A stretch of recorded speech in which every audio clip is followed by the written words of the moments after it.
The desperate call. The crystal spires of Athros reached toward the twin suns, their surfaces reflecting the golden light across the peaceful valleys below. For 5 centuries, the Zephyrian people had known nothing but harmony. Their slender, luminescent forms moved gracefully through floating cities that drifted among the clouds, powered by technologies that bent gravity to their will. They were artists, philosophers, and scientists who had long ago abandoned the crude concept of warfare. High Counselor Lyra stood in the central observatory of the sky capital, her opalescent skin shimmering with worry as she watched the tactical display. Her large, amber eyes reflected data streams that painted a terrifying picture across the holographic interface. Hundreds of red dots moved through the outer reaches of their solar system, like a plague of locusts, each one representing a warship of the Nexeri Empire. "How many vessels approach our world?" she asked, though her melodic voice trembled with the weight of inevitable doom. Science Coordinator Vex, his normally calm demeanor shattered, consulted his instruments with shaking hands. 300 confirmed warships, High Counselor. Battle cruisers, planet destroyers, and... He paused, his throat constricting with fear. 5 World Ender-class vessels capable of cracking our planet's core. The observatory fell silent except for the gentle hum of their levitation systems. Around them, other Zephyrians worked frantically at their stations, their bioluminescent markings pulsing with stress patterns that had not been seen for generations. Their technology was incredibly advanced, capable of manipulating matter at the quantum level and bending space-time for faster-than-light travel, but it had all been designed for exploration and peaceful contact with other species. Their defense fleet consisted of only 50 research vessels, elegant ships designed for deep space exploration and scientific study, not warfare. They possessed no weapons beyond mining lasers and asteroid deflection systems. The Zephyrians had evolved beyond violence, seeing it as a primitive response that intelligent beings should overcome. "What of the outer colonies?" Lyra asked, though she dreaded the answer. Defense Coordinator Kiln materialized beside them, his translucent form flickering with grief. Morvana, Celestine, and the floating cities of Zephyros Prime. All gone. The Nexeri showed no mercy. They didn't even demand surrender. They simply arrived and began the extermination. The weight of those words settled over the assembly like a death shroud. 12 billion Zephyrians had called those worlds home. Families who had lived in peace for centuries, children who had never known fear, elders who possessed knowledge spanning millennia, all reduced to cosmic dust by an empire that viewed conquest as sport. Intelligence reports described the Nexeri as a species driven by an insatiable hunger for expansion. Their ships were brutal, angular things that looked like weapons themselves, covered in armor plating and bristling with energy cannons. Their leader, War Admiral Thex, was notorious throughout the galaxy for his collection of trophies taken from extinct civilizations. "Surely the Galactic Council will respond," whispered Dr. Nyala, the chief cynobiologist. "They have protocols for situations like this." Coordinator Kelm's form dimmed further. "The Council requires unanimous consent for military intervention. The debate process alone will take weeks.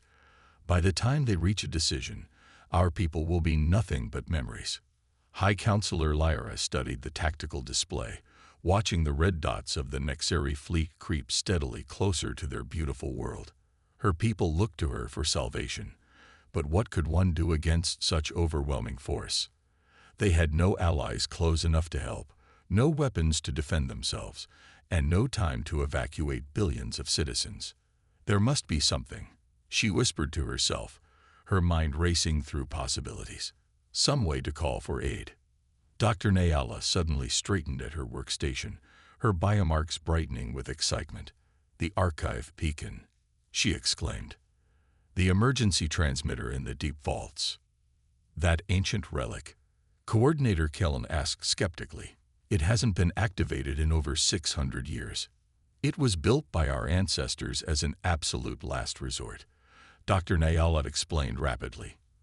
a quantum entanglement communicator capable of broadcasting across vast distances instantaneously.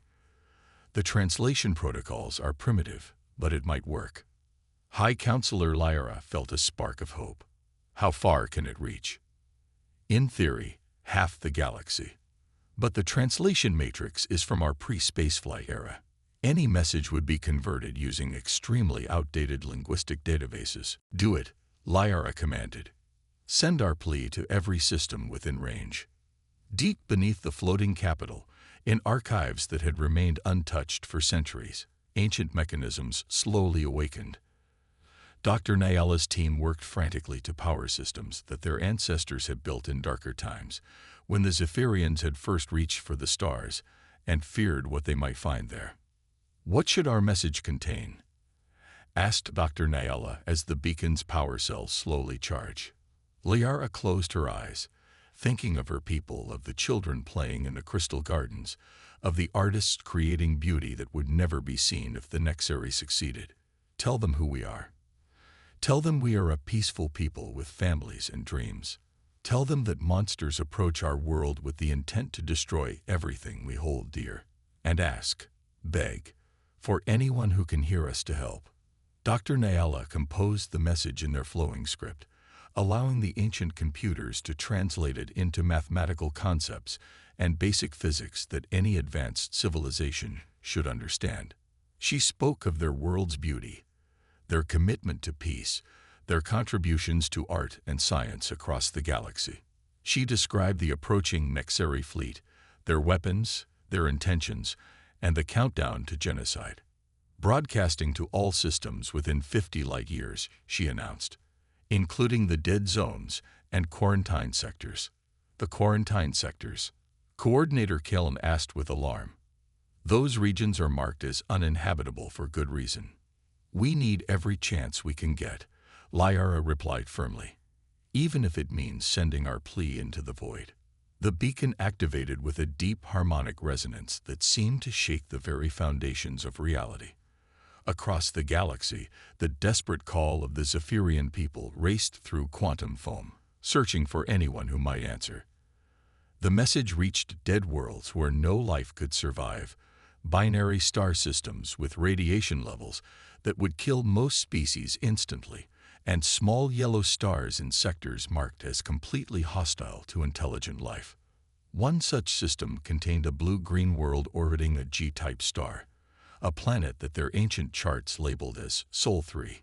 According to their databases, it was a nightmare world of extreme weather, violent tectonic activity, deadly radiation, and atmospheric composition that was toxic to most known life forms. The gravity was crushing, the temperature variations extreme, and the entire system was marked with warning beacons advising all travelers to avoid it at all costs. But the Zephyrians were wrong about Sol 3. Very, very wrong. The massive radio telescope array of the Atacama Large Millimeter Observatory in Chile was the first to detect the signal. Dr. Sarah Chen, working the night shift, nearly spilled her coffee when every monitoring system in the facility began screaming alerts simultaneously. "Miguel, get over here," she called to her colleague. "We're receiving something impossible." Dr. Miguel Santos rolled his chair over, his eyes widening as he saw the data streaming across their screens. "This is artificial. Definitely artificial. Someone is broadcasting to us from..." He paused, checking the coordinates. "The Vega region. That's over 25 light-years away."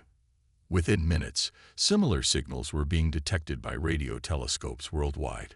The Goldstone Deep Space Communications Complex in California, the Parkes Observatory in Australia, the Very Large Array in New Mexico, all were receiving the same transmission on multiple frequencies. At the United Nations Space Defense Command in Geneva, Admiral Rebecca Torres was awakened by an urgent call. As the head of Earth's unified space defense program, she had prepared for this moment her entire career, but she had never expected it to come as a cry for help. "How long until we can decode it?" she asked as she strode into the communication center, her uniform hastily thrown on over her pajamas. "We're running it through every translation protocol we have," replied Dr. James Liu, the head of the linguistics division. "The mathematical portions are clear, basic physics and chemistry that any spacefaring species would understand. But the rest," he shook his head in frustration. "It's like they're using translation software from centuries ago," added Dr. Sarah Kim from her workstation. "The linguistic matrices are incredibly primitive." The breakthrough came from an unexpected source. Dr. Emily Rodriguez, a graduate student at Stanford who specialized in historical linguistics and dead languages, was part of the emergency response team. She had been studying ancient translation algorithms as part of her thesis on the evolution of communication protocols. Finally, Dr. Rodriguez's voice crackled through the speakers at UN Space Defense Command. "I've got it. Patching the corrected translation through now." The room fell silent as a synthesized voice began to speak, the words clear despite their alien origin. "To any who receive this message, we are the people of the world Ethros. We are a peaceful civilization of 15 billion souls who have known nothing but harmony for 5 centuries. We have families, children, art, and dreams, just as you might. We face complete annihilation in less than 48 hours." Admiral Torres felt ice water in her veins as the message continued. "The Nexeri Empire has invaded our system with 300 warships. They have already destroyed our outer colonies, killing 12 billion of our people. We have no military capable of stopping them. Our children weep in terror, and our elders prepare for death. If there is anyone out there who can hear this, please help us. We do not wish to die." The message included detailed coordinates of their system, technical specifications of the Nexeri fleet, and tactical data about their weapons and capabilities. It painted a picture of a gentle species facing extinction at the hands of galactic predators. The communications center remained silent for long moments after the message ended. Finally, Admiral Torres spoke into her communicator. "Get me the Security Council. Full emergency session. Every world leader, every military commander. Now." Within hours, representatives from every major nation on Earth were connected via secure quantum-encrypted channels. The alien message was played in full, translated into dozens of languages. The response was immediate and overwhelming. "We have to help them," declared the Prime Minister of Canada. 15 billion innocent lives. "But we've never even had confirmed contact with aliens before," protested the Chancellor of Germany. "How do we know this isn't some kind of elaborate hoax or trap? Our deep space sensors confirm massive energy signatures in that region," Admiral Torres replied. "Something catastrophic is happening there.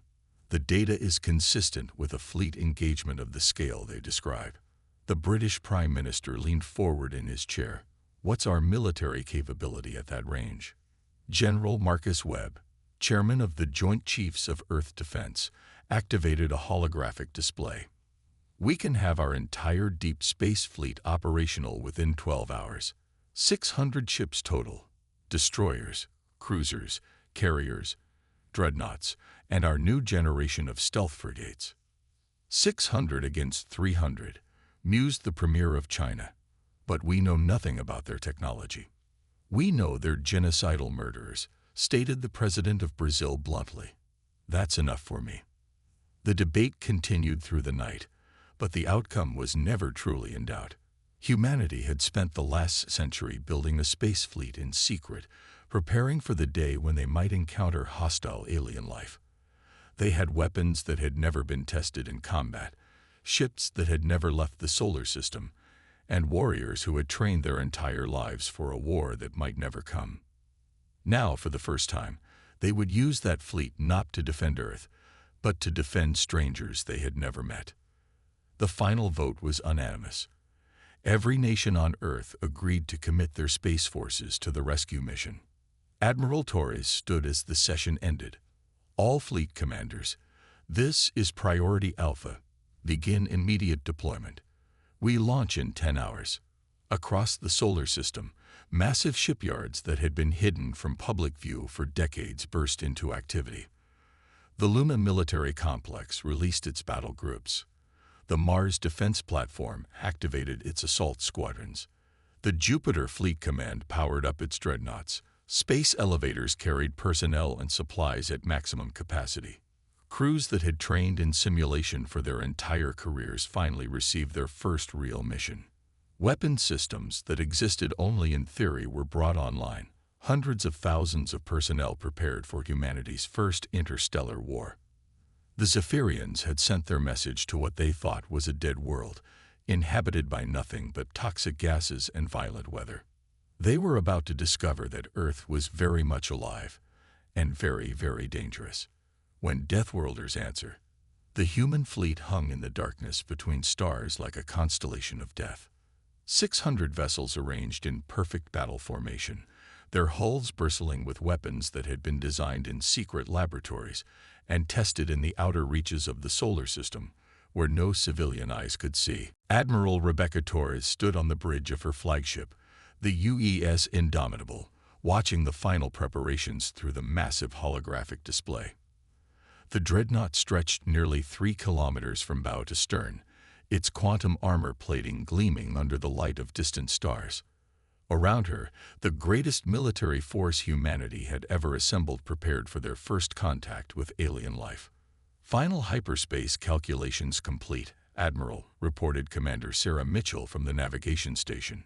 We'll emerge at the edge of the Athros system in exactly 47 minutes. Signal the fleet, Torres ordered, her voice carrying the weight of history. All ships to battle stations. Weapons hot, shields at maximum. We don't know what we're jumping into. Throughout the massive armada, crews scrambled to their positions with practiced efficiency. On the carrier Valkyrie, fighter pilots strapped themselves into the cockpits of sleek Raptor interceptors, their plasma cannons charged and ready. The destroyer Thunderbolt powered up its magnetic rail guns, each capable of accelerating projectiles to 15% of light speed. The Stealth Frigate Ghost Squadron activated their cloaking systems, becoming invisible wraiths that would strike from the shadows. Captain Maria Santos sat at her command station aboard the heavy cruiser Retribution, her hands steadied despite the nervous energy that filled her bridge crew. Like every member of the fleet, she had trained for this moment her entire career, but theory was vastly different from the reality of facing an unknown alien enemy. "Nervous, Captain?"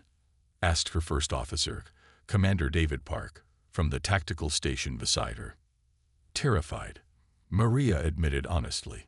"We're about to fight aliens we've never seen, using weapons we've never fired in anger, to save people we've never met." "That's what makes us human," David replied with a grim smile. "We're crazy enough to help strangers." On the bridge of the Indomitable, Admiral Torres reviewed the tactical data one final time. According to the Zephyrian transmission, the Nexari fleet consisted of 300 vessels of unknown capability. Her own force was twice their size, but numbers meant nothing if the enemy possessed superior technology or tactics.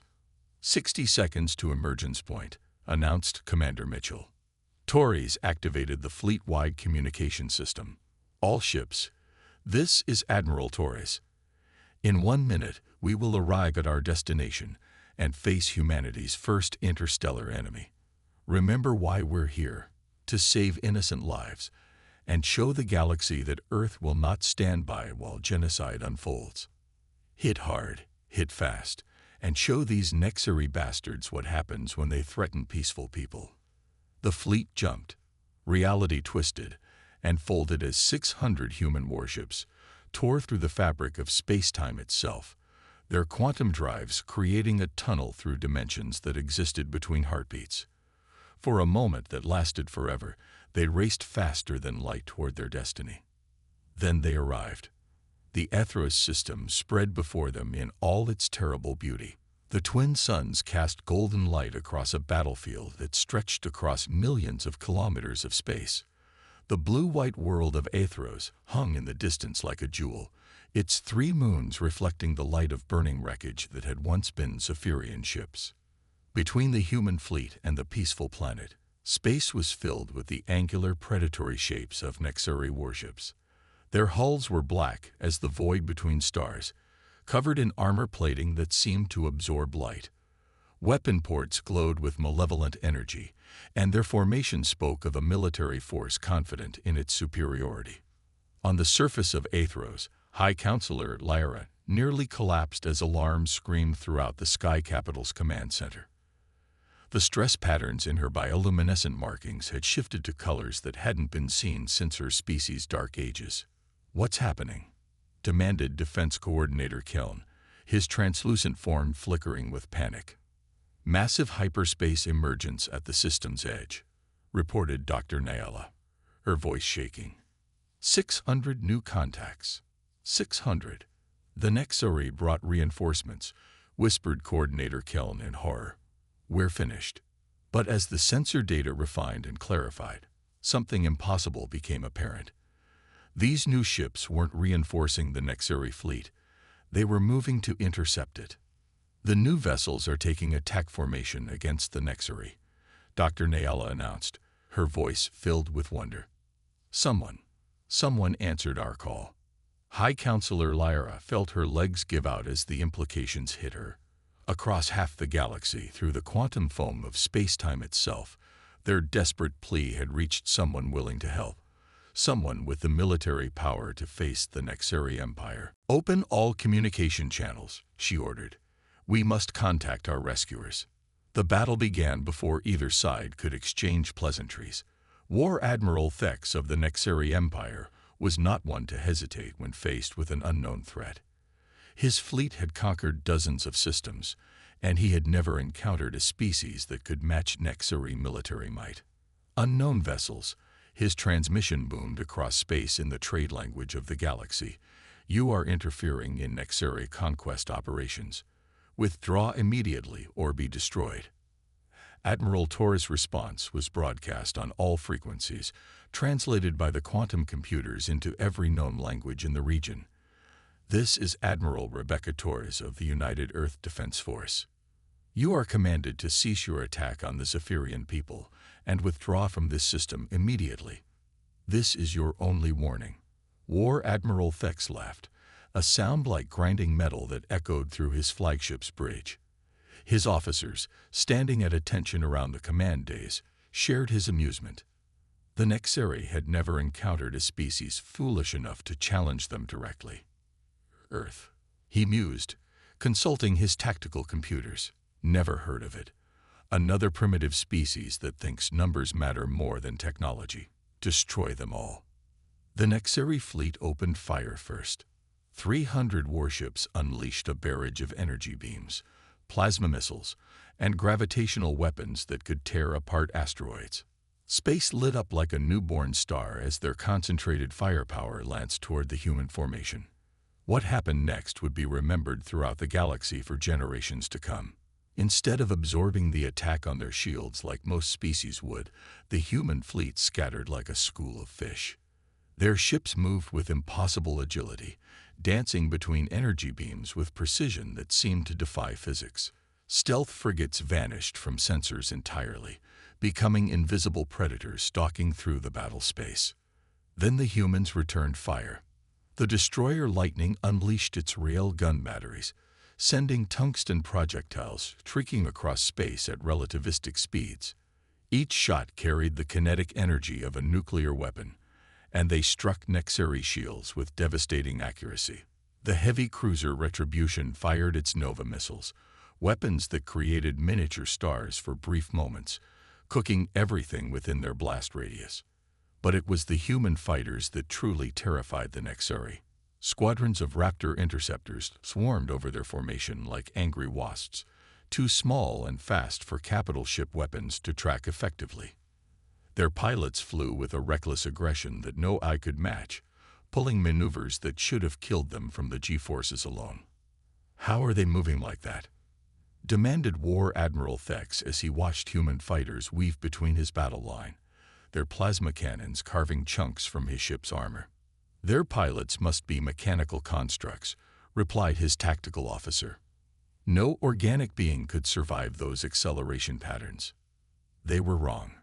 The human pilots were very much alive, their bodies pushed to the absolute limits of endurance by advanced medical systems and sheer determination. Lieutenant Jessica Chen pulled 12 Gs in a spiraling attack run that brought her plasma cannons to bear on a Nexari heavy cruiser's bridge. The stress should have killed her, would have killed most species instantly, but humans had evolved on a world where everything tried to kill them. Their bodies were built to survive impossible conditions. The Nexari formation began to collapse as human tactics proved superior to their brute force approach. The aliens had relied on overwhelming firepower and technological superiority for so long that they had forgotten the art of actual warfare. They fought like a machine, predictable and methodical. Humans fought like the persistence predators they had evolved to be. They were relentless, adaptive, and absolutely ruthless when protecting those they considered innocent. Admiral, Commander Mitchell reported from her station, "We're receiving a transmission from the planet. The Zephyrians want to assist." Torres opened the channel, and a melodic voice filled the bridge, speaking in accented but clear English. "This is High Counselor Lyra of the Zephyrian people. We cannot express our gratitude for your intervention. How can we help? Do you have any tactical information about Nexari weaknesses?" Torres asked, even as she watched her ships systematically dismantle the enemy fleet. "Their ships are heavily armored but rely on centralized power distribution," Lyra replied rapidly. "If you can overload their main reactors, their entire vessel will lose power. Also, their command structure is extremely rigid. If you eliminate their flagship, the rest will likely retreat." Torres smiled grimly. "Copy that. All ships, concentrate fire on the largest Nexari vessel. Target their reactor sections." The human fleet adjusted its tactics instantly, demonstrating the kind of adaptability that made them dangerous. Instead of spreading their fire across multiple targets, they focused their entire weight of firepower on War Admiral Thex's flagship. The massive Nexari dreadnought found itself under assault from dozens of human ships simultaneously. Railgun projectiles hammered its shields while Nova missiles cooked its armor plating. Stealth frigates appeared without warning to launch quantum torpedoes at point-blank range before vanishing back into the dark. "Shields failing," reported the Nexari tactical officer. "Hull breaches on multiple decks. Reactor containment is becoming unstable." War Admiral Thex watched in growing horror as his invincible fleet was systematically destroyed by an enemy he had never heard of. These humans fought with a ferocity that defied logic, as if the very concept of retreat was foreign to them. When one of their ships was damaged, instead of withdrawing, it seemed to fight even harder. "Who are these creatures?" he whispered. His question was answered when the human flagship moved closer, close enough for detailed scans. The data that came back made his blood run cold. The human ship was built like a fortress, its hull composed of materials that shouldn't exist. But more terrifying than their technology were the readings from inside their vessels.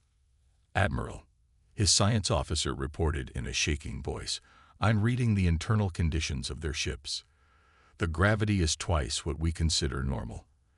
The atmosphere is 21% oxygen. That's barely below combustion levels. The radiation levels would kill most species within hours." War Admiral Thex understood then. These weren't just another spacefaring species. These were Deathworlders, beings evolved on a planet so hostile that it had created the perfect warriors. Their entire existence was a battle against impossible conditions, and that had made them stronger than anyone in the galaxy had imagined possible. "All ships," he broadcast to his remaining fleet, "immediate retreat. Jump to hyperspace. Now." But it was too late. The human stealth frigates had been systematically targeting Nexari ships' hyperspace drives, trapping them in the system. Of the 300 vessels that had arrived to destroy Ethros, less than 50 remained operational, and they were surrounded by human ships that showed no mercy to genocidal invaders. "This is Admiral Torres," came the broadcast from the human flagship. "Nexari vessels, you will surrender immediately or be destroyed. You have 30 seconds to comply." War Admiral Thex, looked around his damaged bridge, at the fear in his officers' eyes, at the tactical display showing his fleet in ruins. For the first time in his career, he faced an enemy he could not defeat. "All ships," he transmitted in defeat, "stand down. We surrender." In the aftermath of the battle, as human ships moved to secure Nexera prisoners and provide aid to the damaged Zephyrian vessels, a new chapter in galactic history began. The Zephyrians learned that their call for help had been answered by a species from a world they had considered uninhabitable, beings who had evolved in conditions so harsh that they made perfect warriors. High Counselor Lyra met with Admiral Taurus via holographic communication, her bioluminescent markings now showing patterns of joy and gratitude. "How can we ever repay you?" she asked. "You saved our entire civilization." "No repayment necessary," Taurus replied. "We couldn't stand by and watch genocide unfold. But I do have a request." "Anything. Help us send a message to the galaxy. Let every species know that Earth exists and that we will respond to calls for help from innocent people. But also let them know that we will show no mercy to those who prey on the peaceful." Within days, the story spread throughout civilized space. The mysterious death world of Sol 3 had revealed itself to be inhabited by beings who called themselves humans. They had traveled across the galaxy to save strangers, fought with a ferocity that terrified military commanders throughout known space, and established themselves as the galaxy's newest and most dangerous protectors. The Nexeri Empire, once feared throughout the region, found their expansion permanently halted. Other aggressive species reconsidered their conquest plans when they heard about the humans who had appeared from nowhere to destroy an entire invasion fleet. And on Athros, as the Zephyrian people celebrated their salvation and began to rebuild, they raised monuments to their human rescuers, the Dithworlders who had answered their desperate call, and proved that sometimes the most dangerous beings in the galaxy were also the most compassionate.